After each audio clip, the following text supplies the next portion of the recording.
Mirror থাকবে আর আমি ছবি তুলবো না।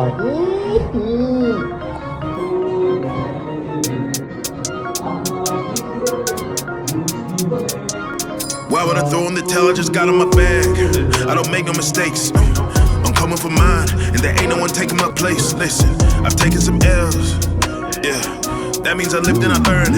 Now আসলে লাইফে প্রতিটা ছেলের একটা করে সুগার মামি দরকার, কারণ আমাদের মতো সিঙ্গেলদের না আছে টাকা, না আছে সুন্দরী জিএফ, তাই সুগার মাম্মি থাকলে জীবনের সব চাহিদা পূরণ হয়ে যায়। যার কারণে আজকে আমি আমার সুগার মাম্মির সাথে আসছি। সুগার মাম্মির সাথে ঘুরতে আসার অনেক লাভ আছে। লাভগুলা জানতে হলে আমার ভিডিওতে লাইক, কমেন্ট, শেয়ার করে পাশে থাকো, তাহলে এমন ভালো ভালো টিপস পালে আমার কাছ থেকে। সুগার মামিকে ডেট করার নাম্বার 1 বেনিফিট হচ্ছে টাকা পয়সা নিয়ে কোনো চিন্তা করতে হবে না। নাম্বার 2, কোথাও বের হলেই যত ধরনের বিল আছে সব মামি পে করে। আর ভুল করে যদি তোমার কোনো একটা কিছুর দিকে চোখ পড়ে যায়, সুগার মামি বলবে, বাবু তোমার কি এটা ভালো লাগছে, আসো তোমাকে ওটা কিনে দিচ্ছি। আর যদি শপিং করতে যাওয়া যায় তাহলে তো কাম সারছে, কি রেখে কি কিনে দিবে খুঁজেই পাবে না। তবে তোমার পিছনে সুগার মামি হুদাই টাকা খরচ করবে যদি মনে করো, তাহলে তুমি হালাহে নসু। তোমাকে মাম্মিকে হ্যাপি রাখতে হবে। ইউ নো হোয়াট আই মিন?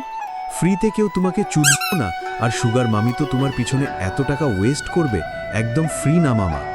নিজে খেয়ে নিজের শরীর ঠিক রাখতে হবে মামা। আরেকটা কথা বলি তোমাদেরকে, সুগার মামি তোমার কাছে কেন থাকবে? তারা কেয়ারিং গাই খুব পছন্দ করে। তবে একটা কথা কি, তুমি হালাই জীবনে জিএফ জুতাইতে পারো নাই।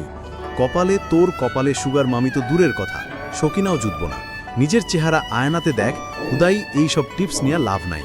তুই যেমন সিঙ্গেল, আমিও ওই রকমই সিঙ্গেল। আমার কপালে শকিনাও নাইগা, আর সুগার মামি তো কল্পনার বাইরে। তাই বলি কি, এইসব সুগার মামি বা জিএফের আশায় নিজের ক্যারিয়ার ছেড়ে দিও না। পরে দেখবা ক্যারিয়ার তোমাকে ছেড়ে দিছে, তখন কি হাঁটাইবা, আর কিচ্ছু করার থাকবে না। আমি সাজিব সান্নি যা কই তা একটু শুনিস, না হলে কোদন জোড়া হাঁটাইতে হইব আমার মতো। আমি সজীব সানি, উচিত কথা বলি, তাই আমাকে কেউ পছন্দ করে না। থাক কি আর করার, যার যার বুঝ দাড়ি কাইটটা রাখে মুছ। এই দুনিয়াতে ভালা মানুষের দাম নাই। ভিডিওটা শেষ করি, ইচ্ছা হইলে ভিডিওটা দেখিস, শেয়ার দিস, কমেন্ট করিস, ইউটিউবে দেখলে সাবস্ক্রাইব করিস। এক প্লেট খাওয়া শেষ, পরেরটা নিয়ে বসি। যদিও আগের মতো খাই না, হালকা পাতলা খাই। আজকে যাই, পরে আবার আসবো বক বক করতে। বিদায়।